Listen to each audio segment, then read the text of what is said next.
What's going on, guys? Welcome back to another episode of Prey Pursuit. Today, we are recording episode 9, and we're going to be talking about open country elk, as well as some differences between Western and Midwest hunting. It's kind of just a continued episode based off of last episode, episode 8, which we talked about elk preparation and scouting season. So let's dive on into it, Noel. Yep. What did we get up to last week? Yeah, this is a little bit of an update from our camping trip that we had last weekend.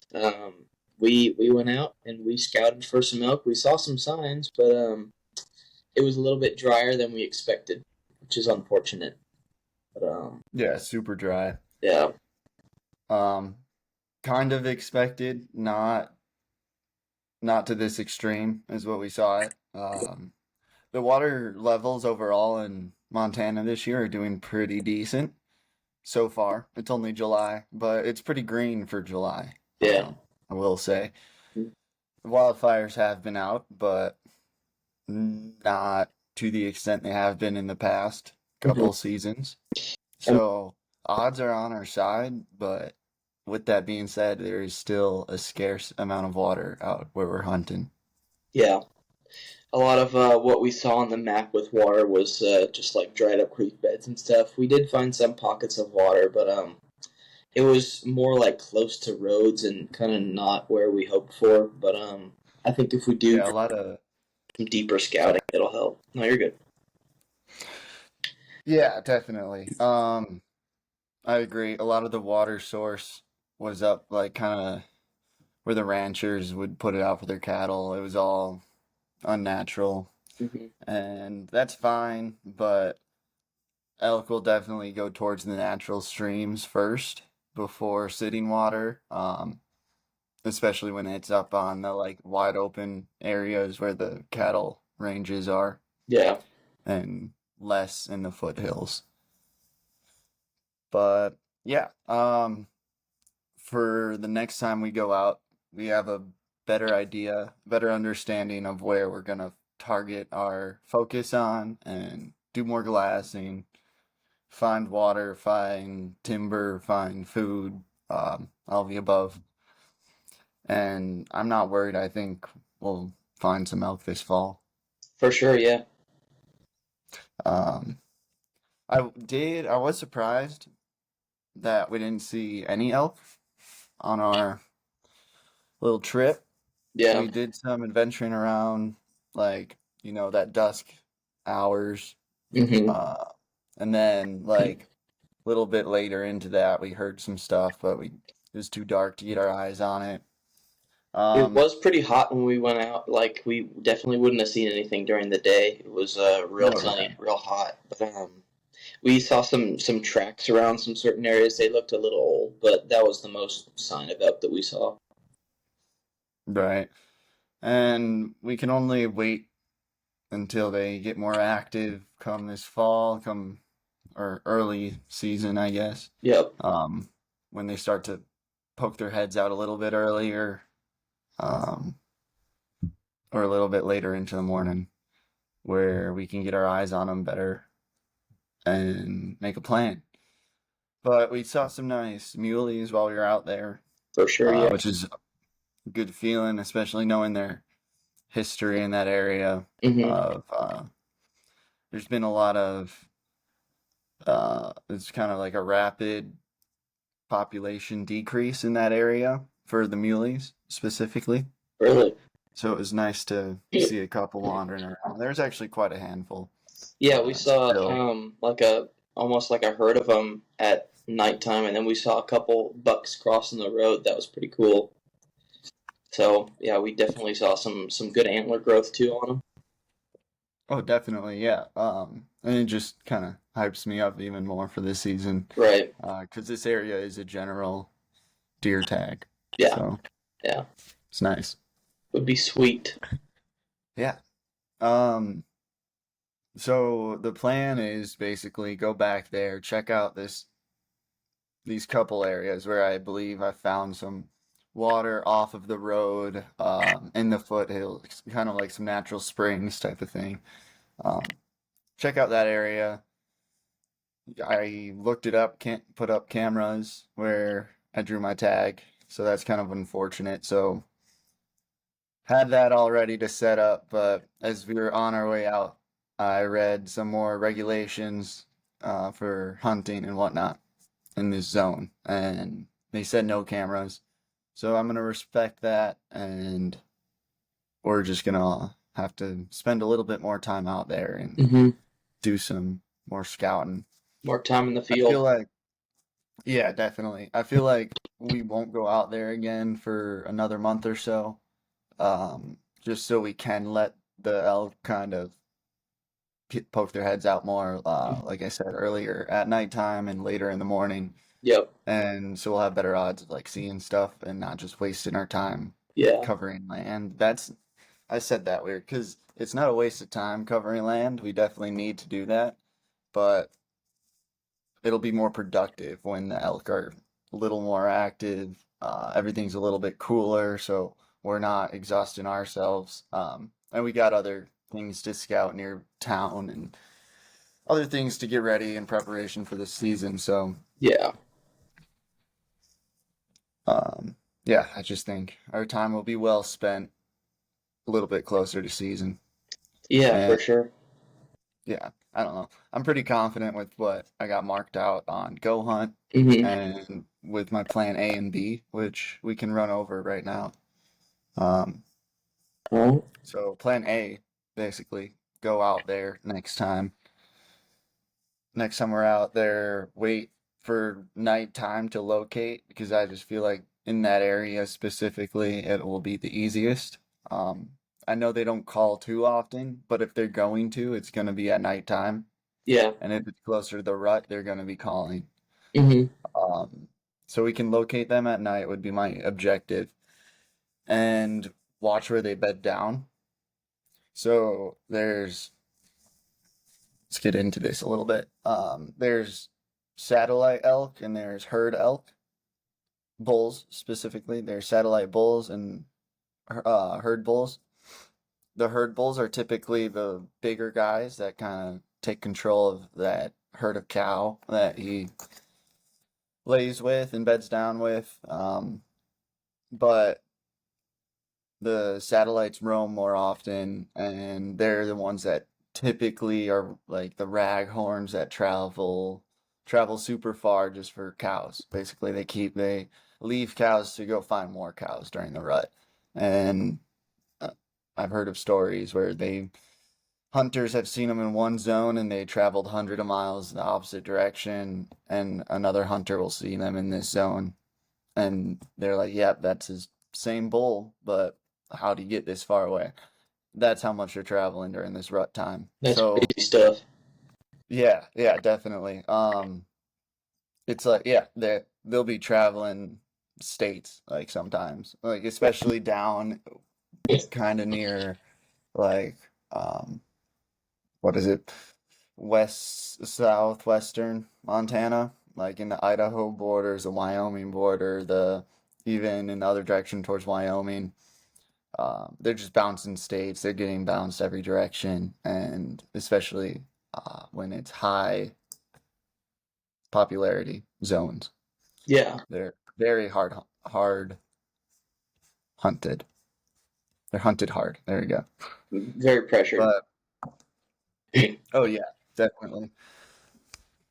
Um, but where was I going with that? Anyways, so plan A would be find that herd, find a herd bull that usually when they bed down, they'll bed down near each other, but oftentimes a herd bull will still want kind of its space and alone time during the daytime when they bed down. It'll pull off of the herd a little bit, which is pretty typical in like general with the herd bull. They'll always kind of be off on the side, um, depending on how prime that rut time is. But typically they're pulled off, kind of like how deer, mostly the does go first. Kind of takes a hit first if they are getting hunted, Mm-hmm. then the buck will follow and know it's safe. So they stick off to the side. I want to see where that group of cows end up bedding because if we could avoid those at all costs and avoid getting winded from them or anything, that's just like it's game over for that bull because that's Right. his security blanket right there. Yeah. So it's all going to be based off of wind and like the spot and stock in that direction. With how much pressure there is, I am worried a little bit. Just so that like in case we are looking in every crevice there is and every timberline and we're doing all that we can and we still can't find elk. And they're not calling at nighttime and we just can't locate them. I have a plan B, but the plan B is kind of out there, um, at least for what I'm used to as in hunting. But it'd be really fun to try it. I just don't know how successful. It'd either be awesome or it'd be terrible. Yeah. So it's a really like hit or miss situation. I think based off the scouting before Plan B, I would just need one evening. That will kind of tell us where we should go, what direction we should head, and how we should pull this plan off. But there is a river that goes through one of the units that we're hunting, and if we could get if we could get a pack raft, I was thinking raft would be preferred in my situation. Also knowing that there's a risk or a possibility that I'll be soloing some of these adventures. If it could be a pack raft would be ideal. Get that float down into my spot, and I would tree stand this spot. Only reason I thought of tree standing this spot is because I know there's elk and deer down there. I guaranteed it. And they're hiding out from all that pressure. And the reason they can hide in this zone is because of the water limitations for people, hence floating in. Mhm. And also, it's just so thick you can't get it in there from any other Yeah. direction. It's really Uh, dense. yeah, you like there's no other way to hunt them really. You'll just bust out whatever's in there and spook them off. So my goal would be to wait for nighttime when they're out feeding, float my way in, pack all my shit up into a tree, and then just bow hunt that for the time being. Maybe even hang like a hammock there for a night and do like a 48-hour hunt Yeah. from the trees, which is like fine by me. It'd be an adventure and a half, but I just have to work out logistics, and I think there's some real potential for some trophies in that zone. Yeah. I've seen videos of it being done in this area. Hmm. I've seen videos of it almost being done in this area. It's just depends how lucky you get, pretty much. It's like it's less of a skill factor and more of a luck factor at that rate. Um, but who knows? Maybe we could get lucky. That would be Plan B though. Assuming Plan A at all costs just doesn't work. Yeah, and we'll figure out more next time we go out scouting. Be closer to season, and we'll get more of their patterns, what they're doing. Hopefully, find a herd. So yeah, Yeah, definitely. And I was thinking we should probably watch those deer a little harder next time, see where they bed down. I was thinking about that on our drive home. I was like, man, did we drop the ball? Like, because we were looking, excuse me, we were looking for elk spots and we were driving around trying to cover more land when we saw these deer.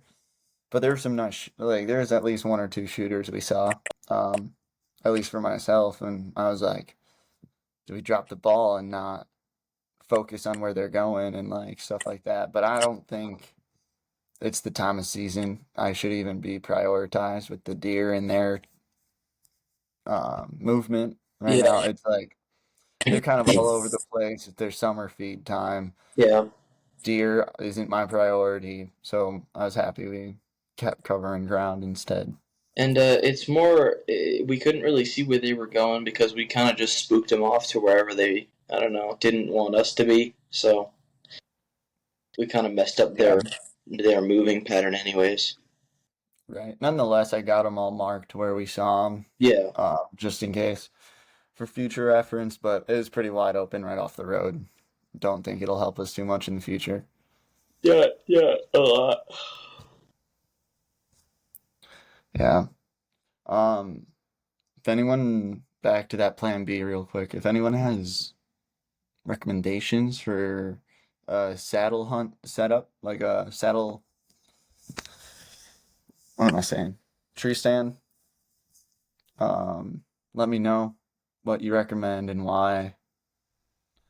Just looking to hear my options out and not just buy the cheapest thing, even though that's probably what would happen if it came down to it. Yeah, There's a Cabela's nearby, so maybe run there and see what they have to offer. But yeah, I found a couple cheaper setups online, yeah, which is probably what I'd run. But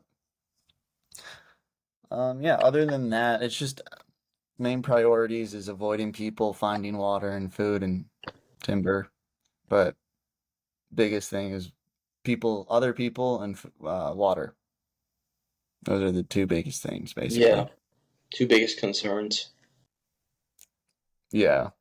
With the open country that we're hunting, it's gonna be harder in the sense that we're not in timber and we gotta like, stay more crouched down in certain situations. A lot of times though, they're still gonna be in some sense of timber because there are trees out where we are. It's just not as thick as what we're used to. So it's gonna be very extra quiet stalk. It'll take like up to hours if it has to.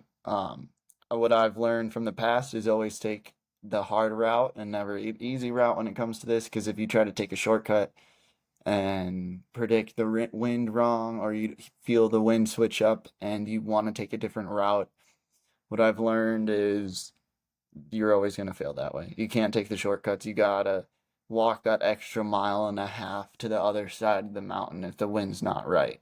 And then you're going to be successful. That's the only way to do it.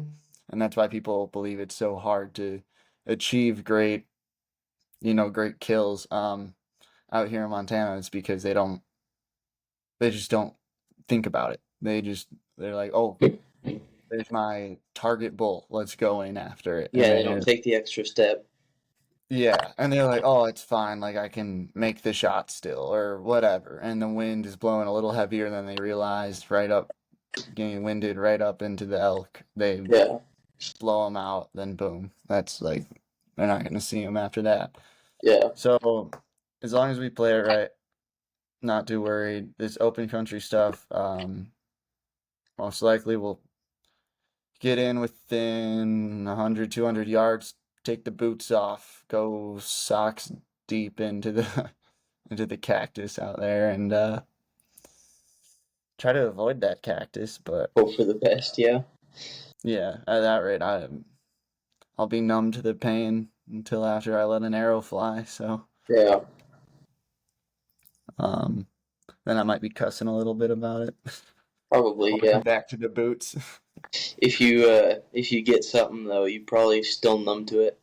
Just run up there, cactus and all. Yeah, yeah. Honestly, um, I'll be I'll be in the moment. That's for sure. Yeah, I'll be pretty excited, no matter what.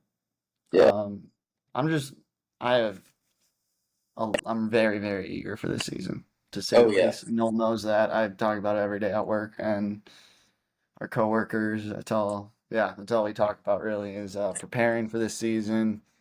We have another trip planned for. No, I don't know if you got the dates for this yet, I don't know if I but either. we got a rifle hunt planned for elk and deer. Just got it all written down here last night, trying to get everything organized and planned out for this season. But we got another trip planned for a rifle. Um, I'll have a deer tag. If I didn't get anything during archery season, I'll still have an elk tag, general elk.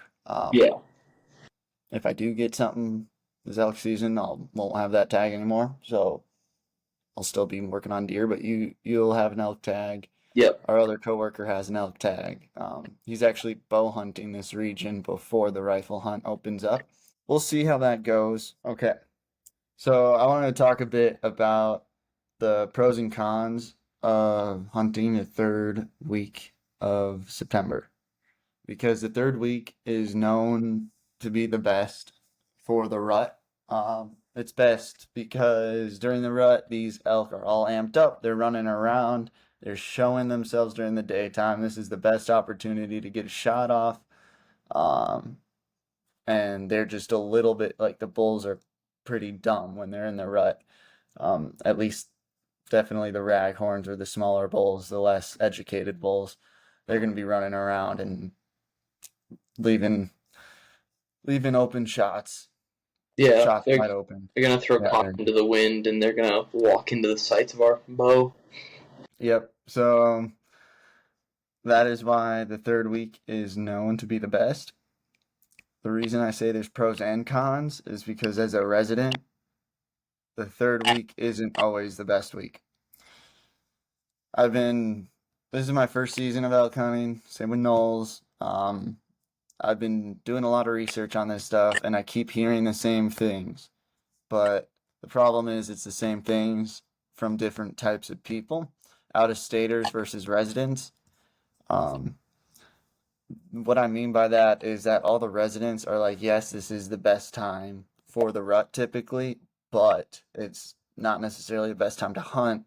Because if you know what you're doing early season, you have a great opportunity to spot and stalk an elk. And late season, same thing. It'll just be a little harder during those times versus during the rut. Rut is not necessarily better because of how many out of staters come to Montana or wherever to hunt the rut. So, third week, I say the first 3 weeks are probably the most popular for out of state hunting in the archery uh, level. Uh, but yeah, I don't know. We were planning our trips around the third week, and now it's kind of making me like, oh, should we look at the first week of October? Because the rut's still going on. That's what people don't understand. Like, the rut isn't just the third week. Rut will go on a little later or a little earlier in certain areas with certain elk. Maybe not this open country, but in more dense, less popular timber country, you could start your own rut for a herd of elk if it's like early season, like a couple weeks early, second weekend of bow season, you see a herd and you just work on it. You work on that bull. So wrestling those leaves, throwing out bugles, and then later on doing small cow calls will then make another bull be like, oh, someone's trying to steal my call or steal my cows over there. I'm gonna go and take care of business. Right. So it's all like a very slow, this is over a span of hours. Like it all depends how much you want to work on it, and it's over the span of hours, but if you want to make it happen, you can make it happen. Yeah. Forgot where I started with that thought, but to go back to the pros and cons of this third week, it's not that's just like a recommendation, a generality of like when it's good to hunt.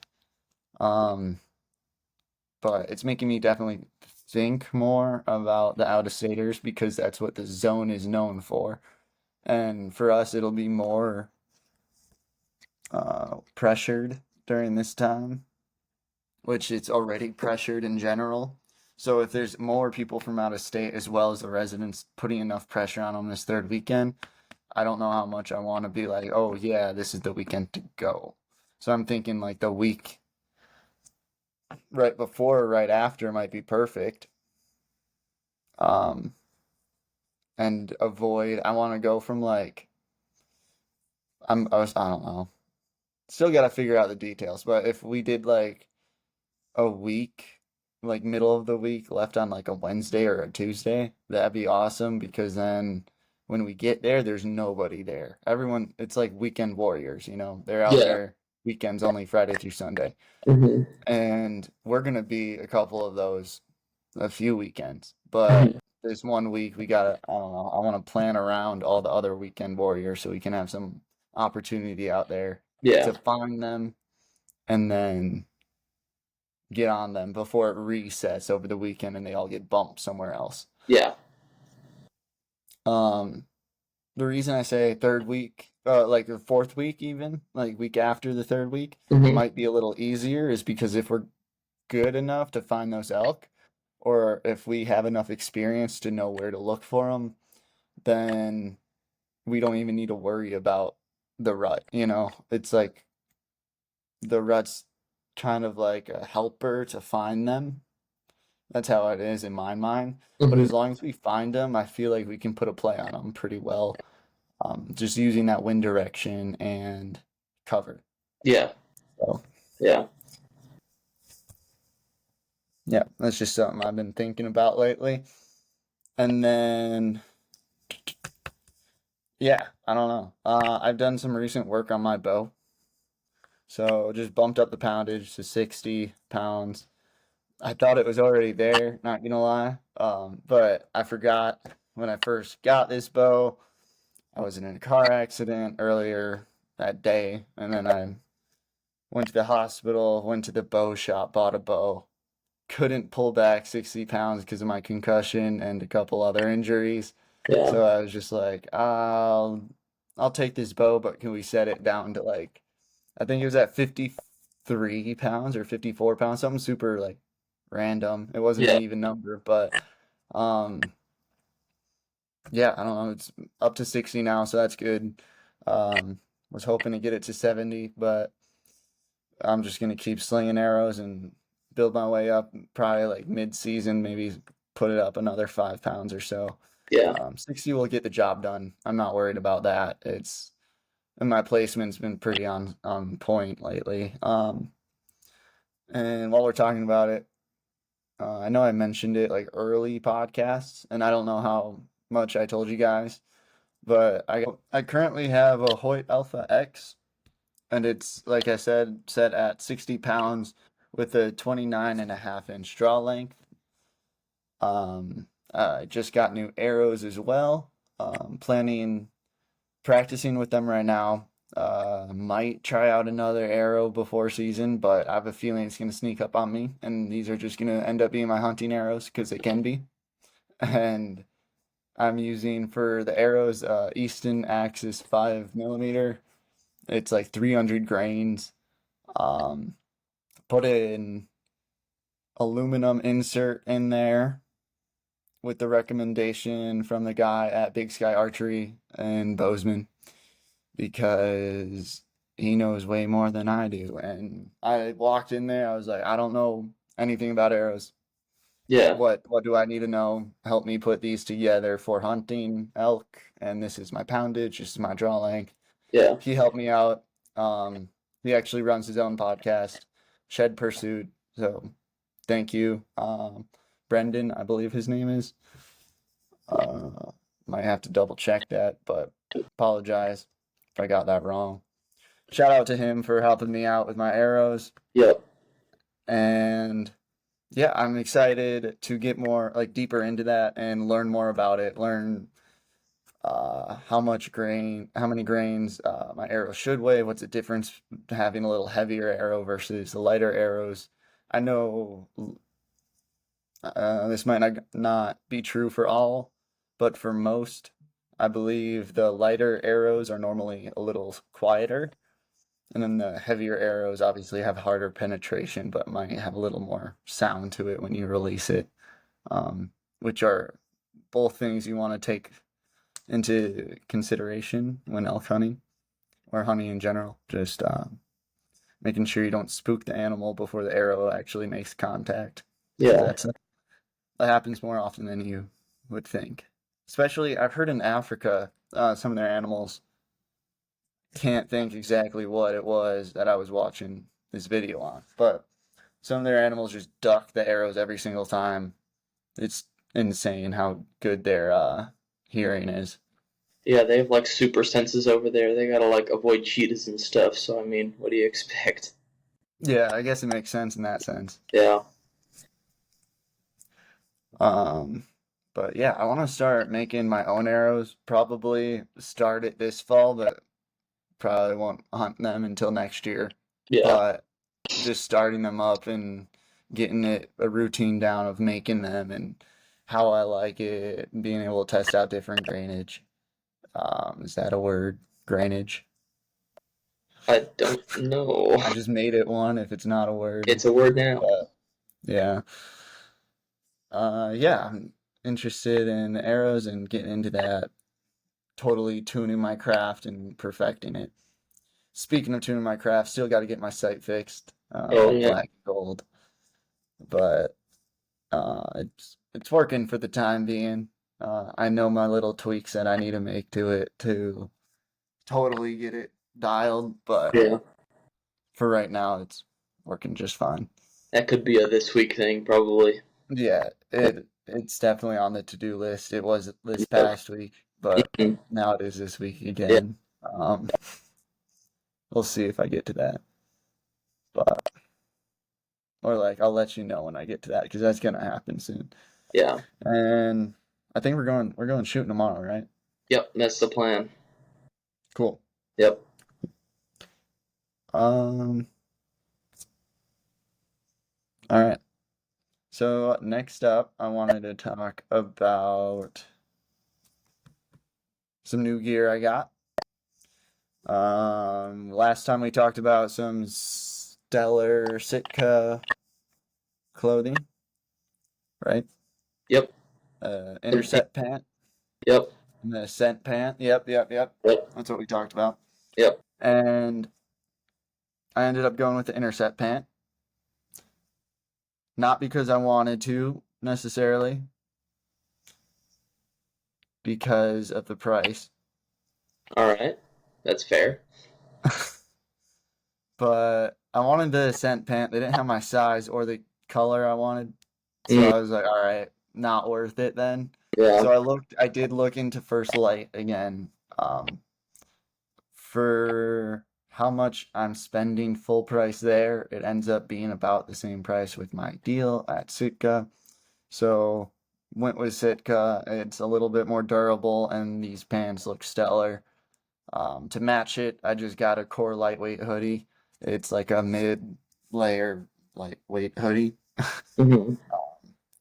Pretty breathable, dries off quick. Yeah. I kept it matching because why not? And yeah, that's about it for my new gear. I'm ordering a couple other things, but nothing too crazy, nothing fun to talk about. So, Mm. um, how are you doing on gear? Just about the same. Still looking around for a backpack. Been seeing some good stuff on Facebook Marketplace, but nothing's really jumped out just yet. But also waiting on getting paid, so I think we're probably in the Yeah, same boat for that. yeah. 'Tis a season of trying to save money to spend money. Yep. Um, yeah, I feel that. I'm like, all right, I'm gonna get a dozen arrows. I walk in, I'm like, how much for this dozen? I'm like, all right, I'll make it six. I'll get six arrows and I'll come in for another six another time because Yeah. I cannot afford a dozen right now. Yeah. Six Um, is a good but that's number. all right. Yeah. Enough to practice with. Yeah. Just yeah, high risk for breaking them because, or not high risk, but high risk because if I break them, I can't afford a new one. Yeah. But yeah. Um, recent updates on the gun. I wrote this all down yesterday. I was gonna say I got it dialed in. Turns out we were about to get to the shooting range and it started downpouring. So we're like, okay, maybe another day. Yep. Um, so yeah, I was gonna get my 30-06 um, dialed in to, I want to get it up to 500 yards. Just need time, Yeah. basically. Need. And I got plenty of that with bow season still going, like, hasn't even started yet. So Yeah. plenty of time. Yeah. I think we could probably get a day out this week. Our buddy has a a friend with a range at his house, so we can grab him some brewskis and go on like a Wednesday or a Tuesday or something. That'd be nice. That would be cool. Definitely. All right, so let's cover some Midwest versus Western hunting. I wanted to cover this because last episode we talked about how I got a trip planned in Wisconsin, got that all dialed down and planned out for this fall in October. I'm going to bow hunt some whitetail and get some duck hunting mornings in probably. But yeah, let's talk about the differences because as a Wisconsinite, when I moved out here, whole different world of hunting. There's a lot more to it out here, I discovered, and thankfully, because yeah, let's just start with that. I figured we talk about ground, the difference, and In like what's the terrain. word? The terrain. Yeah. Yeah, thank you. Difference in terrain, covering ground, what it's like in the Midwest, what it's like out here. Obviously, a little more in the West, it's a little more vast, but let's get into the nitty-gritty details of it. So, let's say we're going on a deer hunt because there are deer here and in Wisconsin. Whitetail or muley, doesn't really matter. Does Wisconsin have mule deer, or is it that just No, kind of a whitetail? Okay. yeah. Well, let's start there actually. What Hmm. species are here Hmm. versus in Wisconsin? Yeah. Um, all the Wisconsin species are in Montana, but that we have a few other species, Hmm. actually quite a handful more in Montana than we do in Wisconsin, Yeah. uh, that are huntable at least. I don't mean all of wildlife, just the huntable stuff is Yeah. what we're discussing. Yeah. So, Wisconsin, we'll run it down real quick. The main categories: white-tailed deer, turkey, duck, pheasant, black bear. And they have some elk That's somewhere, about don't it right they? there. They have Say again. a Sorry. little bit of elk somewhere. They do. Hmm. I believe they were hunted one at one point. Yeah. Maybe they give out tags still like very, very limited, Yeah. So one or there's two. not a lot of But elk hunting in Wisconsin. yeah, not Okay. to what we're used to Right. out here. Oh, for sure. And like I've lived, the whole time I lived in Wisconsin, I never even heard of elk herds being out there until I moved out here and started doing research on them. Yeah. So yeah, I couldn't tell you what an elk looked like till I moved out here. Yeah. Um, And like same with moose. There's moose in Wisconsin. No one talks about that, Not but really moose hunting either. yeah, I believe there's mountain lions too. Yeah. Again, not very common Hmm. and pretty northern, like up northern Wisconsin by the UP Yeah. and near the border. Yeah. But those are like the main categories of animals. Hmm. Out here, to add on to that list, we got mule deer, Hmm. elk, Antelope for grizzly sure. bear. Grizzly bear aren't huntable though, so I'll take that off the list. Antelope, Yeah. yep. Grouse. I Grouse. believe they're. I'm gonna take that out of the picture. Grouse are 100% in Wisconsin. Oh yeah. I've never hunted them personally, Yeah. but they are in Wisconsin. Um, We have a pretty special one here though. Mountain goat that is definitely pretty exclusive to Montana. They probably have it in mountain goat. Idaho and Wyoming too, but Yep, mountain goat, bighorn. hmm. Um, we're missing some bobcat, lions because Yep. they're popular to hunt here. Wolves. That's like a pretty, Wolves. yeah, pretty sneaky Yeah, tag. yeah, and like I don't know, we're missing predators too. Like coyotes are in Wisconsin too, but Yeah. again, not a big field of hunting in that Hmm. range. Yeah. Um, but yeah, so those are the animals. Now we can go over the terrain a little bit Hmm. and talk about. So let's go through like what a deer hunt would be like in Montana. Hmm. Um, Terrain wise, let's say, yeah, yeah. there's a couple ways to approach it. Um, there's like backpacking style. Mm-hmm. What we're starting to do this year. Last year was unique. I guess it's not very unique per se, but it's definitely the lazy way of hunting. I would put it in my mind of okay, deer walk through this field from this private land to this private land, but here's this Yeah. state of or chunk of state. Let's go sit in this like valley and wait for them to cross. Yeah. That works too. That's probably more similar to Wisconsin than anything else. Yeah. But nonetheless, it's just the terrain. So, When I think of like a Montana deer hunt, there's just so many different like opportunities you can have. Like you can choose to hunt like a forest that's dense or like an open hilly spot. I mean, there's just a ton of different variety that you can hunt, and right. everything is like if you there's certain areas that we were hunting last year that like mainly only had whitetail, and then we've been in a lot of areas this year that mainly have mule deer. So I mean, there's just so much variety everywhere. Yeah, and so the whitetails stay down low in the valley by the farmland and feed in that lowland area Yeah. and usually just hang out there. There are some spots where it's mixed, still lowland, valley area, rolling hills, whitetail and mule deer. Hmm. Most of the time, mule deer will be up in that high country. That's where you find the like trophy deer, Yep. up in the high country. They're a lot harder to hunt than the whitetail in the general public's opinion. Um, so yeah, there's like some differences when it comes to deer. It all depends what you're going for, what type of hunt you want. Where I feel Wisconsin, on the other hand, it's all public land out here. It's like you can't afford. It's like a guy like you and me know, like we can't afford private land. Um, even like Like in hunting. our wildest dreams, like yeah, like Yeah. hunting land out here. Yeah. Like that's not a realistic goal to be like, oh yeah, I want to buy a 1,000,000 acre ranch. If we really Like pooled our money together, we could maybe get an acre way in like northeast Montana.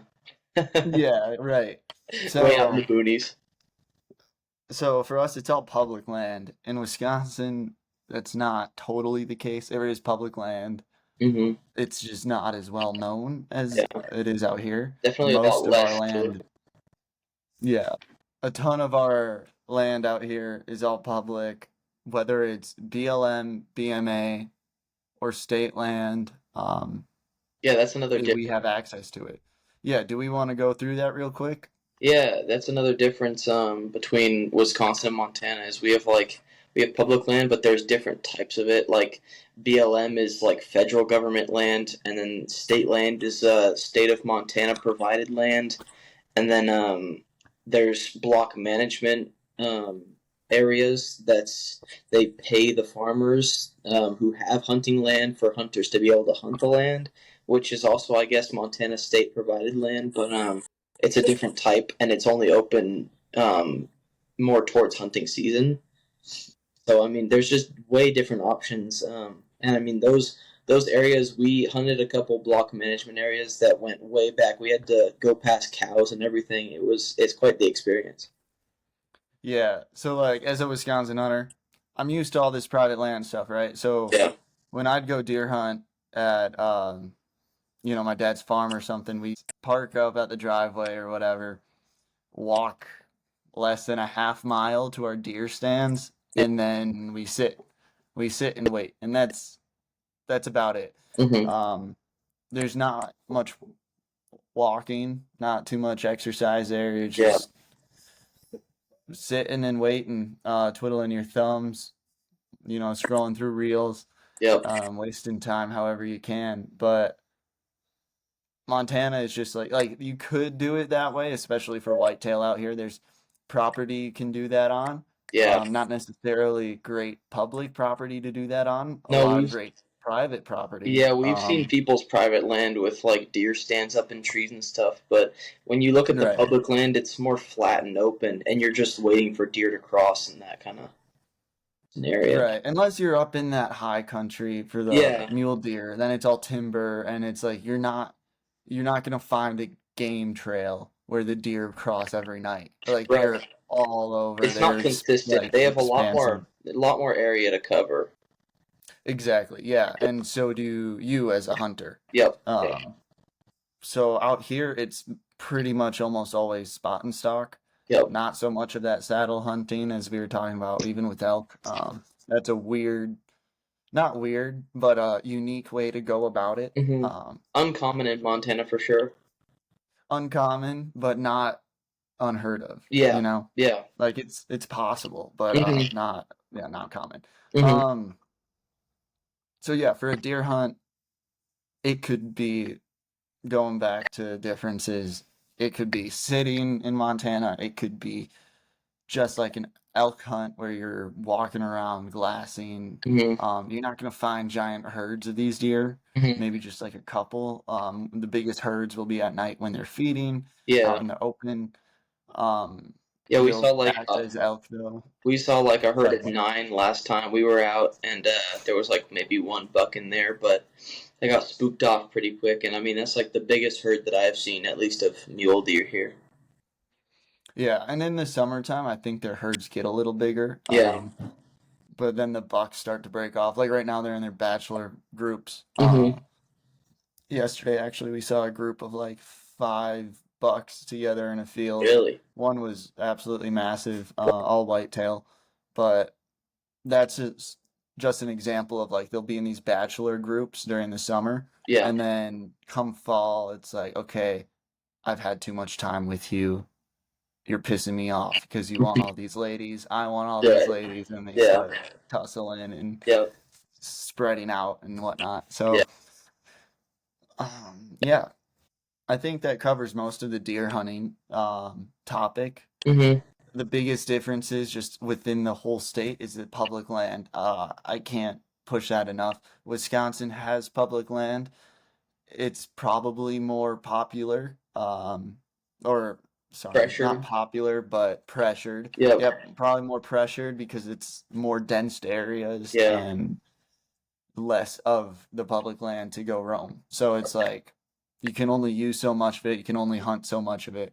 There's going to be more pressure. People are going to know what's up and where the deer are right away. Yeah. Um, so yeah, it's Wisconsin. I recommend if you don't have places to hunt, go knock on doors. They'll be more welcome to it versus people out here in Montana. It's more coveted to have private land because of the trophy animals that come onto it.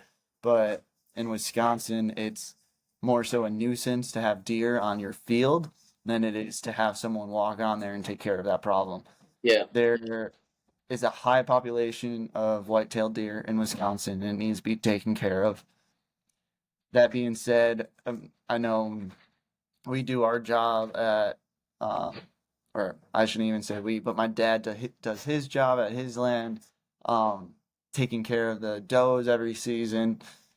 They'll take a few, you know. I don't have like exact numbers for you on an annual basis, but he'll take a few doe per buck. That's Um, another difference actually in Montana and Wisconsin is they get like 3 doe tags per a buck tag in Wisconsin. yeah, it might be two in some areas. I'm not really Yeah. sure. It kind of waivers what zone, but you definitely get more than you would out here. Yeah. It's just a different purchasing process because over there it's all over the counter. It's just by 5 zones or something like that. Oh yeah. Out here, we got individual units, we got draw tags, we got over the counter, it's all over the place. Yeah. Which is like another reason it's hard to get into hunting out here, right? It's just hmm all the laws, all the technicalities, Yep. and it's just no one's there to teach you all this stuff Yeah. unless you grew into it or something. Yeah. But I don't know. That's what we're here for, I guess. Yep. So listen along and learn with us. But yeah, Wisconsin, it's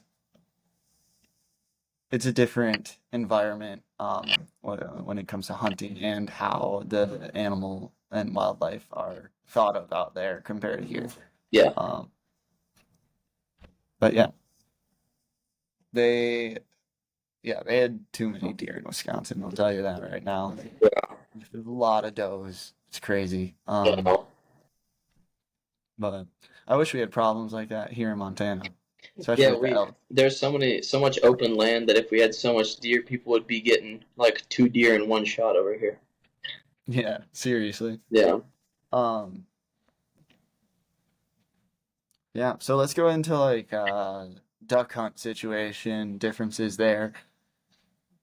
This kind of all comes together as sounding the same. I'll say that now. Duck hunting can't really get too much different than what it already is in general because open water is open land. Hmm. You can almost get the same type of birds in both flyways if you're in the right spots. What's different? Montana just pushed back their season this season, like a week or two, I think. Okay. Um, so we should have some better opportunity on the migration. I don't know how pressure is in Wisconsin, but I feel like a lot of people it's during gun season for other things too, while duck season's going on here. So I feel like the pressure at least certain weeks is pretty low. Right, and that's the same case in Wisconsin. It's bow season there, Yeah. but it is during the rut, so it's like kind of give or take what side of that team or what team you want to take Hmm. on that side of things. But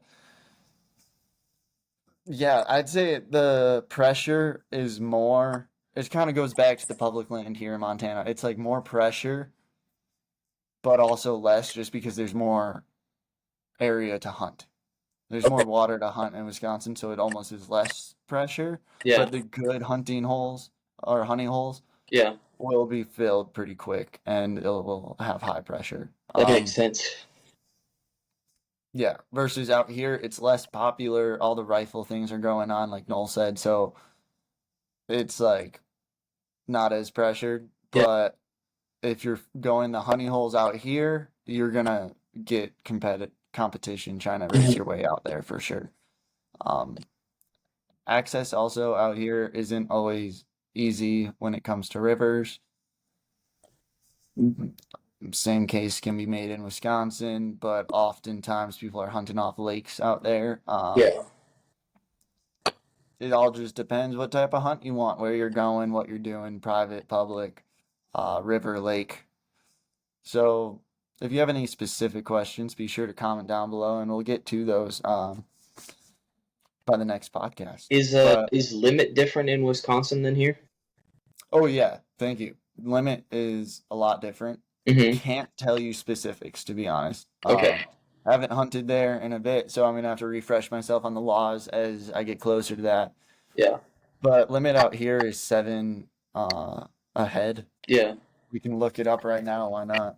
Sure. So duck limit in Wisconsin for mallards will be two hens, uh, six ducks total, but two Okay. hens. What's the goose limit? In Wisconsin, the goose limit is three. Okay. Yeah, so we have snow geese out here. That's another different species, and we get 20 snow geese or five Canadian geese. So 20 is the limit for snow geese per head? Yep. So So, we could take 20 snow geese, five Canadian geese, and have 25 birds on the way home legally. wow. Yep. And then, I mean, we could also stack up on ducks while we're I at was it too. about to say, can we get 32? Theoretically. Yeah. Yeah, okay. But That'd be a wild day. that'd be a cool hunt. Get all of those. But You'd have a smorgasbord. yeah, seriously. I don't know. I'm looking forward to it. We're like, I think I counted 7 weeks out from opening day of elk. Okay. So definitely getting there. I'm checking again. Yep, 7 weeks. And we're gonna be back out in our zone, dialed in on some elk. That's sweet. Looking forward to it. Oh yeah. All right, and that should wrap it up. So thank you guys very much for listening to today's podcast. Sorry it was kind of a repeat of last episode, but kind of diving down into more details of this season in preparation as we continue forward, moving closer to it. I'm really looking forward to this season, though. Hope you Oh are yeah. too. But I'm stoked. yeah, should be a good time. Yep. Our giveaway has ended, and I would like to say congratulations to, let me look up his name real quick. I know it's Zachary from New Mexico. Zachary Serena. Nope, Congratulations. Zachary Serna. All Excuse right. me. Sorry if I Congrats. pronounced that incorrectly, but congrats to him. Got yourself some nice fly fishing gear. So be sure to stay tuned in, guys, for the next giveaway. Um, well, besides that, we'll see you next time. Yep. Next week at some point. Yeah. All right. Talk to you guys later.